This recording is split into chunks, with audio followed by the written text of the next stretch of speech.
L'actualité internationale, les 5 grandes puissances nucléaires officielles dans le monde se sont réunies aujourd'hui à Genève pour tenter de définir une attitude commune après les essais nucléaires de l'Inde et du Pakistan afin d'éviter également la poursuite de l'escalade entre les deux pays.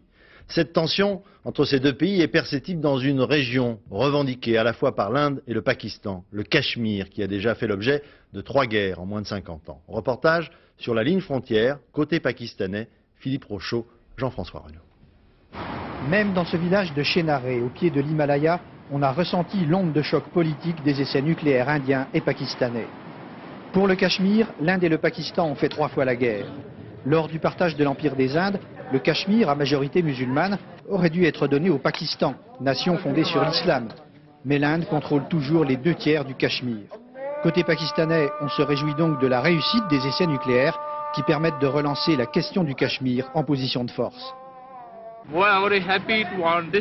Nous sommes très contents d'avoir ce programme nucléaire. Le Pakistan veut vivre en paix avec certains pays. Mais si l'Inde veut nous attaquer et attaquer notre Cachemire libéré, alors nous nous défendrons et nous lui ferons face. Pourtant, sur les 1000 km de la ligne de front où les armées indiennes et pakistanaises se font face, les violations du cessez-le-feu n'ont guère augmenté avec l'affaire des essais nucléaires. Pour le général Ader Khan, qui nous montre ses positions de l'armée indienne juste en face, les incidents sont quotidiens. Je n'appelle pas vraiment ça une escalade, mais il y a tout le temps des coups de feu. Ils tirent sur les gens le long de la frontière et nous sommes obligés de riposter. Vous savez, la vie sur la ligne de démarcation n'est jamais tranquille. Et cela explique que régulièrement des familles venues du Cachemire indien viennent se réfugier au Cachemire pakistanais, le Cachemire libéré, disent-elles. Le conflit a fait 60 000 morts ces 10 dernières années. Dans ce camp, où s'entassent une 50aine de familles, les gens affirment qu'ils ont fui la répression de l'armée indienne qui veut empêcher les musulmans du Cachemire de vivre libres.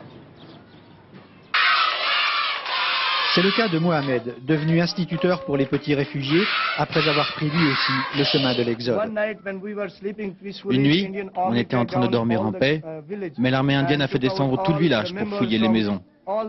C'était l'hiver, il faisait froid, il y avait beaucoup de neige.